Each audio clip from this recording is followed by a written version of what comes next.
Praise the lord. మరి ఈ దినము మన పరిశుద్ధ గ్రంథంలో నుంచి ఒక మాటను ధ్యానం చేసుకుందాము. మరి ఈ యొక్క వచనము వచ్చేసి మత్తయి సువార్త 5వ అధ్యాయము 4వ వచనము. దుఃఖపడు వారు ధన్యులు, వారు ఓదార్చబడుదురు. హల్లెలూయా. మరి ఇక్కడ ఉన్న వాక్య ప్రకారముగా దుఃఖపడు వారు ధన్యులు అంటున్నారు. మరి మనం దుఃఖం వస్తే ఎంతో విచారపడిపోతాం.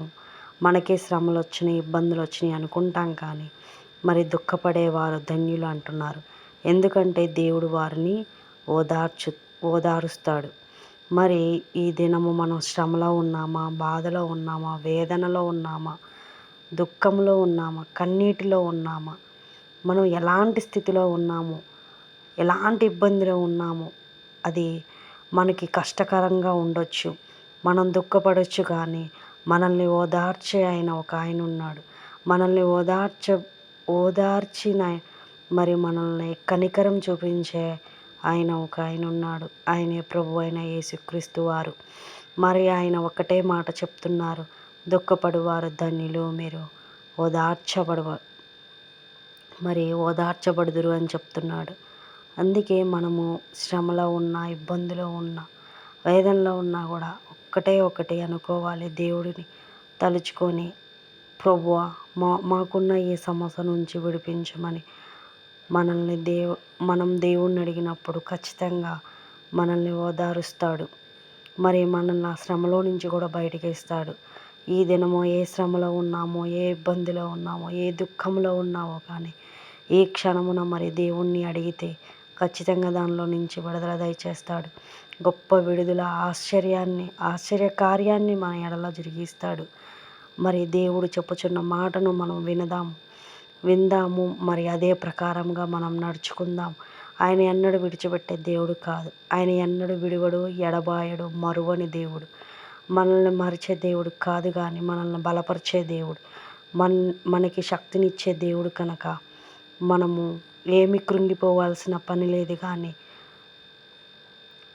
మనం దేవుని యొద్దకు వెళ్ళి మోకరించి ప్రార్థించిన ఎడల దేవుడు చక్కగా మనకున్న శ్రమల నుంచి బయటేస్తాడు, మనల్ని బలపరుస్తాడు, మనకు ఒక ఆశీర్వాదాన్ని దయచేస్తాడు.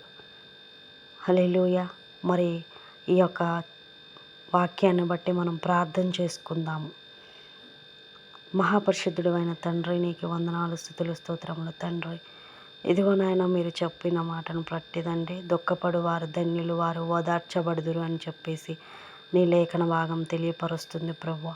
మేము దీనులము, అల్పులము, అయోగ్యులము ప్రభువ. ఇదిగో తండ్రి, నిజముగా మేము కలిగి ఉన్న శ్రమను బట్టి మేము బాధపడుతున్నామేమో, మేము దుఃఖపడుతున్నాము తండ్రి.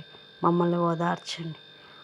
మేము పడుచున్న ఒక శ్రమలో నుంచి విడుదల దయచేయమని నాయన, మీరు సహాయం చేయమని, మమ్మల్ని బలపరచమని, ఈ శ్రమలో నుంచి విడుదల దయచేయమని నాయన, నీ కృప ఎల్లప్పుడూ మాపై ఉంచమని, సమస్త స్తుతి, ఘనత, మహిమ, ప్రభావాలు మీరు మాత్రమే పొందుకోమని, మరి ప్రార్థనలో ఉన్న ప్రతి ఒక్కరిని కూడా మీరు దీవించమని, ఆశీర్వదించమని, ఈ యొక్క వాక్యాన్ని చూస్తున్న ప్రతి ఒక్కరిని కూడా మీరు దీవించమని, ఆశీర్వదించమని, వారి ఉన్న శ్రమలో నుంచి విడుదల దయచేయమని, నీ కృపా సన్నిధి ఎల్లప్పుడూ తోడుగా ఉంచమని, మహిమ, ఘనత, ప్రభావాలు పొందుకోమని యేసుక్రీస్తు శ్రేష్టమైన నామములో అడిగి వేడుకొనుచున్నాను తండ్రి.